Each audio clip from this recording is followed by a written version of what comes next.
Ma'am, Sharad Pawar सरांची तब्येत कशी आहे आणि काय नाही, आदरणीय पवार साहेबांची तब्येत खूपच बेटर आहे. रुबी हॉलचे सगळे डॉक्टर्स, तिथले सगळे हेल्थ वर्कर्स आणि तुमच्या सगळ्यांच्या प्रेम, आशीर्वाद आणि शुभेच्छांमुळे आदरणीय पवार साहेबांची तब्येत आधीपेक्षा खूप चांगली आहे. डॉक्टर्सही तिथे ब्रीफिंग करतायत, त्याच्यामुळे काही वेगळं मला काही सांगायची म्हणजे मला वाटत नाही मी काही बोलावं याच्यावर. पण तुमच्या सगळ्यांच्या प्रेमामुळे त्यांची आणि रुबी हॉलचे सगळे डॉक्टर आणि हेल्थ वर्कर्सचे मी मनपूर्वक आभार मानते की त्यांच्या सगळ्यांच्या मदतीने, सहकार्याने आदरणीय पवार साहेबांची तब्येत खूपच डिस्चार्ज कधी मिळतोय साहेबांना? मला वाटतं 5 दिवसाचा का काहीतरी अँटीबायोटिक्सचा जो कोर्स असतो तो 5 दिवसाचा पूर्ण करावा असं मला वाटतं. त्याच्यामुळे सोमवार, मंगळवार, बुधवार, गुरुवार, शुक्रवार डीपीडीसीची बैठक झाली आहे. पहिल्यांदा तुम्ही आणि सुनेत्रा पवार हे कम अक्रॉस झाले. नाही, वहिनी आणि मी आधी DPTCला अनेक वेळा एकत्र राहिलेलो आहोत, पण वहिनींवर ही खूप नवीन मोठी जबाबदारी आली आहे आणि म्हणजे असं एका डोळ्यात आनंद आणि एका डोळ्यात अश्रू अशी खरं तर माझी परिस्थिती आहे की एकीकडे वहिनी पालकमंत्री DCM झालं आहे ह्याचा आनंद आहे, पण दुसरीकडे दादा नसण्याचं दुःख हे अर्थातच आयुष्यभर राहील. कारण का ही प्रेमाची नाती असतात, त्याच्यामुळे टाईम हील्स असं लोक म्हणतात, पण काही नाती आणि अशी असतात की ते दुःख मनात आयुष्यभर अर्थातच राहील. कारण का दादाची जी जागा आहे, जी पोकळी आहे, जे नातं आमच्या सगळ्याच बहीण भावांसाठी आहे, त्याच्यापैकी दादा हा आमच्या बॅचमध्ये ह्या एवढ्या लहान वयात ज्या पद्धतीने दादा गेला, दादाचं वयही नव्हतं आणि असं दादा इतके वर्षात कधी असा थकला आहे किंवा आजारी पडला आहे असं कधीच झालेलं नाही. त्याच्यामुळे हा आमच्यासाठी म्हणजे आजही खरं वाटत नाही की दादा आपल्यात नाही आहे. आणि शेवटी नियतीच्या मनात काय ज्या पद्धतीने रोहित पवार यांनी पत्रकार परिषद घेऊन अगोदर पवार साहेबांचं सांगणं की यामध्ये घातपात नाहीये, नंतर रोहित पवार यांनी पुढे येऊन सांगणं की घातपात झाला नाही, हे मला असं वाटतं माननीय मुख्यमंत्र्यांचंही काल स्टेटमेंट आलेलं आहे. माननीय मुख्यमंत्र्यांनी शब्द दिला आहे की ह्याची सविस्तर इन्क्वायरी ते करतील आणि त्याच्यामुळे मला असं वाटतं रोहितची अस्वस्थता साहजिक आहे आणि अर्थातच मुलांना असं वाटत असतं की अनेक प्रश्न ज्याची उत्तरं सापडत नाही आहेत, त्याच्यामुळे रोहितनी जे प्रश्न मांडले त्याची अस्वस्थता किंवा त्याला जे वाटतंय की का झालं, कसं झालं, हे आपण वाचू शकलो असतो का, असे अनेक प्रश्न त्याच्या मनात आहेत. त्याच्यामुळे त्यांनी त्याची भावना अतिशय पारदर्शकपणे मांडली आणि त्यानंतर माननीय मुख्यमंत्र्यांचं काल स्टेटमेंट आलेलं आहे की याची सविस्तर ते माहिती घेतील आणि पारदर्शकपणे इन्क्वायरी होईल. त्याच्यामुळे आपण त्या इन्क्वायरीची वाट बघूया. म्हणजे खरं तर पवार कुटुंबियांकडनं काही प्रश्न उपस्थित केले जातात, म्हणजे अजितदादांना खूप जवळचे मानत होते किंवा आहेत असं सातत्यानं सांगतात, त्यांचं या सगळ्या संदर्भामध्ये फार असं स्टँड पाहायला मिळत नाहीये. मला वाटतं ह्या प्रश्नाचं उत्तर माझ्याकडे नाही आहे. जे मी वर्तमानपत्रात वाचते, कुटुंबात आमच्या जी चर्चा झालेली आहे, आम्ही खूप अडचणीच्या काळातून आपलं कुटुंब हे चाललेलं आहे, त्याच्यामुळे एकमेकाला आधार देत आम्ही सगळे पुढे जातो. 12 तारखेला पवार साहेब पण म्हणाले होते की घोषणा होणार होती विलिनीकरणाची, आज 12 तारीख आहे त्याच्यावर. आणि अंकुश काकडेंनी म्हटले आज दादा तुम्ही हवे होतात, एक महत्त्वाचा निर्णय तुम्ही करणार होता. ठीक आहे, या गोष्टी आयुष्यात होत असतात अनेक वेळा. आज दादा नाही, त्याच्यामुळे मला काही उणं धुणं काढत बसायची नाही. तो माझा मोठा भाऊ होता, माझा दादा होता आणि माझ्या दादामध्ये आणि काय जी चर्चा झाली ती माझ्या भावाला माहिती आहे आणि आज माझा भाऊ जिथे असेल तिथे त्याला ते माहिती आहे. त्याच्यामुळे दादाची इच्छा आणि आशीर्वादाने जे होईल ते पुढे पुढे बघूया. आज डिस्कशन काय जो झालं? राजकीय पक्ष आहे त्या पक्षाच्या पदाधिकाऱ्यांनी एक प्रकारे अप्रत्यक्षरित्या असं सांगूनच टाकलेलं आहे की दादांसोबत जी काही चर्चा झाली ती चर्चा राहिली, पण आता पक्ष आमच्याकडे आहे आणि असं निर्णय आता आम्हाला घ्यायचा. आमचा पक्ष वेगळा आहे. प्रत्येकाला हे बघा, ही लोकशाही आहे, प्रत्येकाला बोलायचा अधिकार आहे. मी सीमित बोलते जे माझा आणि माझ्या भावाच्या नात्यातलं आहे. मला दादा जे बोलला होता, माझं दादाशी जे बोलणं झालं होतं ते माझ्या आणि माझ्या भावामध्ये आहे. आज माझा भाऊ नाही आहे. कुठला पक्ष कुठे म्हणजे एकत्र होईल, कशामध्ये येईल असा थेट सवाल सुनील तटकरे यांनी विचारला. त्यांचं म्हणणं की विलिनीकरण होणार होतं, तर मग कुठल्या पक्षाचं कुठे? आणि तुम्ही एनडीए जॉईन करणार होते का? ही लोकशाही आहे, प्रत्येकाला बोलायचा अधिकार आहे आणि बऱ्याच लोकांना बऱ्याच गोष्टी माहिती आहे, पण अनेक वेळा लोकांना आवडत नाही मी हे बोललेलं. पण तुम्हाला सगळ्यांनाच माहिती आहे माझं पोट किती मोठं आहे आणि आज माझा भाऊच नाही राहिला हो. त्याच्यामुळे आता काय जुनं उगाच कुणाच्याबद्दल काय काढावं. माझ्या भावाचं आणि माझं जे काय बोलणं होतं ते दादाच्या आणि माझ्यामध्ये आहे आणि ते वास्तव आहे आणि ते बऱ्याच लोकांना ते माहिती आहे. बोलणं आता पुढे ताई चालू राहील म्हणजे पार्थ पवार बघूया आहेत, ना हो. बहिणी माझा भाऊ जाऊन आता 15 दिवस पण नाही झाले.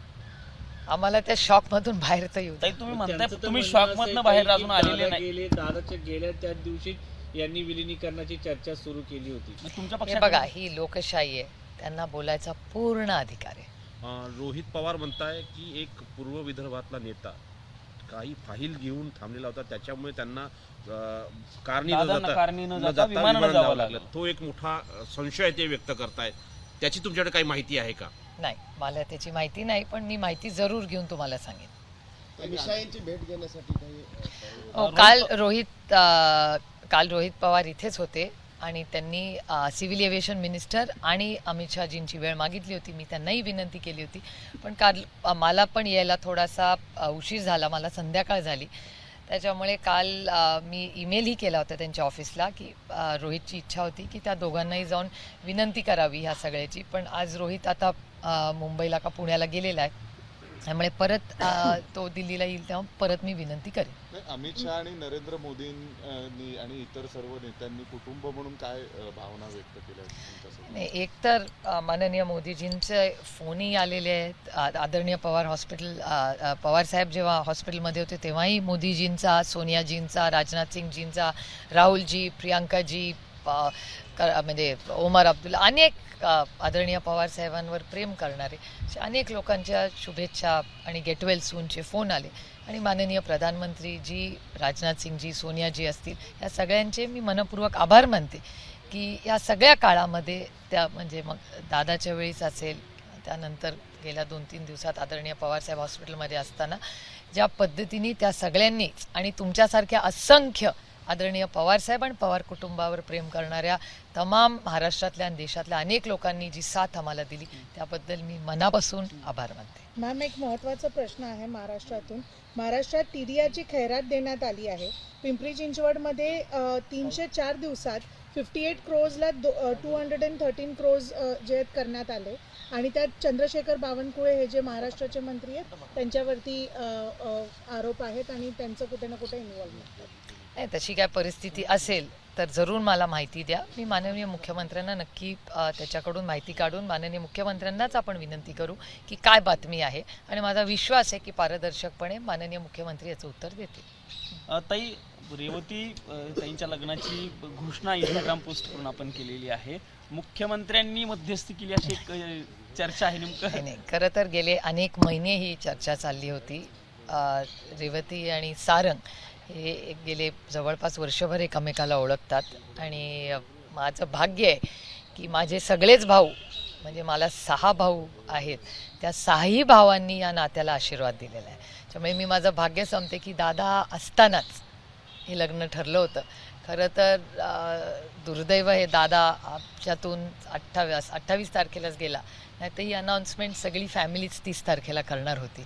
त्यामुळे एकाच गोष्टीचं मनापासून समाधान आहे की दादाच्या आशीर्वादानेच हे लग्न ठरलंय. एक तो प्रश्न आहे, राजकीय तुम्ही बोलणं टाळताय पण तुम्ही शेवटी एक कुटुंब देखील आहात आणि जेव्हा दादांसोबतच्या ज्या काही राजकीय चर्चा सुरू होत्या त्या स्वाभाविक कुटुंब म्हणूनही एकत्र येण्याबाबतच्या आणि अशा होत्या. मग आज तुम्हाला काहीच वाईट कसं वाटत नाही ज्यावेळी अशा प्रकारे जर थेट शब्द फिरवला गेला असेल?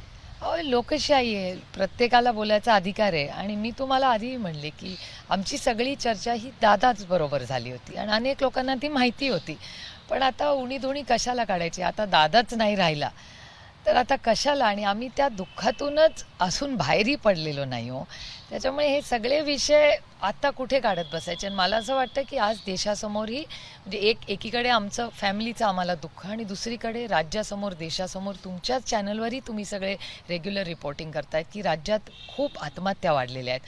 ट्रेड डीलमध्ये पुढे नक्की काय परिस्थिती होणार आहे ह्याच्यात क्लॅरिटी नाही. काल आपण सगळ्यांनी जर निर्मलाजींचं भाषणही ऐकलं असेल त्याच्यात सेस असेल, डेव्होल्युशन टॅक्स असेल, याच्यावर अनेक उलटसुलट गोष्टी येत आहेत. अनेक राज्यांची मतं वेगळी आहेत. 16 फायनान्स कमिशन सुरू होतं आहे. त्यामुळे खूप मोठी आव्हानं, जबाबदाऱ्या ही तुम्ही पत्रकार म्हणून आणि आम्ही लोकप्रतिनिधी म्हणून आपल्या सगळ्यांवरच आहे. आज योगायोगाने सकाळी DPDC झाली, त्याचा पुढे आता महाराष्ट्राच्या बजेटमध्ये काय होतं आहे, अनेक पेमेंट्स वेळेवर होत नाही आहेत. त्याच्यामुळे असे अनेक आर्थिक परिस्थिती आणि पुढे होणारे या नक्की ट्रेड डीलमधून भारताच्या पदरात काय पडणार आहे ह्याच्यात अजून क्लॅरिटी आली नाही. सरकार एक म्हणते गोयल यांनी DPTC पत्रकार मध्ये परिषद घेतली आणि discussion त्यांनी आणि म्हटले निर्णय काय शेतकऱ्यांचा कुठलंही नुकसान होणार नाही US ट्रेड डीलच्या माध्यमातून, आणि त्यांनी हे फायदाच म्हटलेलं होणार आहे आहे. आणि फायदाच होणार आहे. तुमच्याकडे काय माहिती आहे? नाही, मला असं वाटतं हे खूप अर्ली आहे. जर शेतकऱ्यांचं चांगलं झालं तर आपल्याला सगळ्यांना आनंदच वाटेल ना. जो आपल्या अन्नधान्य, आपल्या म्हणजे अन्नाला देव मानणारे आपण लोक आहेत, आणि तुमच्या आणि माझ्या भुकेचा प्रश्न सोडवणारा, काळ्या मातीशी इमान राखणारा जर शेतकरीला भलं होणार असेल तर अर्थातच आम्ही त्यांचं स्वागतच करू ना. पण आज वर्तमानपत्रात, चॅनल्समध्ये उलटसुलट बातम्या येत आहेत. त्यामुळे नक्की काय आहे तर आमची एवढीच विनंती आहे भारत सरकारला की पारदर्शकपणे जे काय खरं आहे ते त्यांनी सांगावं. DPTC मध्ये काय डिस्कशन झालं किंवा काय निर्णय घेतला? नाही, मी DPTCला 2-3च विनंती केली आहे. एक तर पार्लमेंट चालू असताना DPTC घेऊ नये, कारण का आम्हालाही यायला आवडतं DPTC, सूचना, अनेक अनुभव. जलजीवन मिशनबद्दल अनेक चर्चा चाललेल्या आहेत. हे खूप महत्त्वाचा फ्लॅगशिप प्रोग्राम आहे. CR पाटलांनी अनेक ठिकाणी महाराष्ट्रात इन्क्वायरीही लावलेली आहे. त्याच्यामुळे जलजीवन मिशनबद्दल थोडंसं आम्ही सगळ्यांनी गांभीर्याने घ्यावं, आणि आम्हालाही आम्ही तिन्ही खासदार म्हणजे जे मंत्री आहेत योगायोगाने तेही असतील किंवा मी अमोलदादा असतील, तर असे जे केंद्र सरकारचे जे फ्लॅगशिप प्रोग्राम्स आहेत त्याची माहिती दिशा कमिटी वेळेवर घेऊन त्याच्यानंतर DPTC घेऊन आम्हाला दिले तर पार्लमेंटमध्ये आम्हाला या सगळ्याचा फॉलोअप घेता येईल. हा पहिला मुद्दा. आणि दुसरा की काल आपण सगळ्यांनी जर निर्मलाजींचं भाषण ऐकलं असेल तर त्याच्या AI वर खूप केंद्र सरकारने भर दिलेला असं त्या म्हणाल्या. तर एवढे करोडो रुपये दादा असतानाच 500 कोटी रुपयाचं एक मोठं प्रोजेक्ट कृषी विज्ञान केंद्राच्या माध्यमातून संपूर्ण महाराष्ट्रात शेतीवर, अलाइड बिझनेसेसवर आणि त्यानंतर ऊस असेल, हॉर्टिकल्चर असेल, ह्याच्यासाठी खूप नवीन प्रयोग करायचा निर्णय झाला होता. माननीय मुख्यमंत्र्यांनाही तो विषय माहिती आहे. दादा स्वतःही बोलले होते आणि याचा फॉलोअप दादा स्वतः करत होते. त्याच्यामुळे जर एवढे करोडो रुपये केंद्र सरकार ही AI साठी देत आहे, नवीन इनोव्हेशनसाठी देत आहेत, तर या शेतीच्या हे जे इनोव्हेशन्स आहेत त्याच्यासाठी पुणे जिल्ह्यात हे उपक्रम चाललेले आहेत. आपण सगळे कृषकला आला होता. अतिशय यशस्वीपणे कृषक ही बारामतीच्या कृषी विज्ञान केंद्रात झालेलं आहे. त्यामुळे या अनुषंगाने दादांचं एक स्वप्न होतं की आपण हे सगळं केलं पाहिजे शेतीत पुढे. त्यामुळे त्याच्यात दादाचंही मोठं योगदान राहिलेलं आहे. तर ते जे 500 कोटी रुपये आहेत याचाही फॉलोअप झाला पाहिजे, जलजीवन मिशनचा फॉलोअप झाला पाहिजे, असे काही मुद्दे मी DPTCत मांडले. ताई, प्रमोद हिंदुराव अजित पवारांच्या पक्षाचे नेते आहेत, तुम्ही सोबत म्हणजे अगोदर ते हो, कामच अर्थातच नव्हते मी त्यांना पक्षात. चांगले त्यांनी ओळखते. हा, प्रमोद हिंदुरावांनी असं म्हटलेलं की त्यांनी शोकसभेमध्ये काल असं विधान केलं की प्रफुल्ल पटेल हे एक फाईल घेऊन अजित पवारांकडे आले, त्याच्यामुळे अजित पवारांना विमानानं जावं लागलं, अन्यथा ते कारने जाणार होते, अशा पद्धतीची शंका त्यांनी उपस्थित केली आणि त्या फाईलवरती सही करण्यासाठी वेळ गेला असं त्यांचं म्हणणं आहे. मला नाही माहिती, मी प्रमोदजींकडून माहिती काढून तुम्हाला सांगू शकते. प्रमोद हिंदुराव आमच्या कुटुंबातले दादा मोठे. असते तर विलिनीकरणाची घोषणा झाली असती. दादा असता तर खूपशा गोष्टी झाल्या असत्या. रेवतीच्या लग्नाची अनाउन्समेंट पण दादानीच केली असती. पण हे दुर्दैव आहे की दादा आज आपल्यात नाही, पण दादाची जी अपूर्ण स्वप्न आहेत ती सगळी आम्ही पूर्ण करू.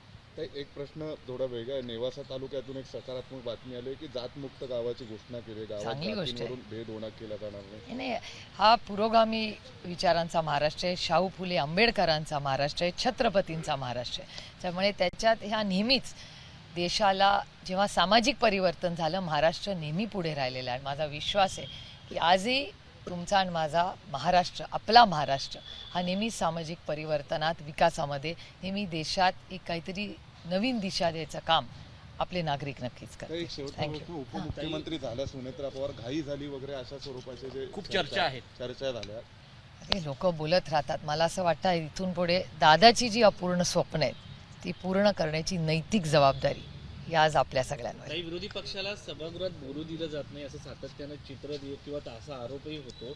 याकडे कसं बघता? पूर्ण सेशनमध्ये हे आरोप होत राहिले. काही खासदारांना निलंबित देखील करण्यात आलं आहे. हे दुर्दैव आहे, कारण का शेवटी लोकशाही आहे आणि ज्याला इंग्रजी म्हणतात डेमोक्रेसी हॅज टू बी नॉइझी. आवाज तर झालाच पाहिजे. आणि ही जर लोकशाही आहे तर विरोध, लढाई, मतभेद हे झालेच पाहिजेत. माझं नेहमी म्हणणं असतं की मनभेद होता कामा नये, मतभेद हे झालेच पाहिजेत.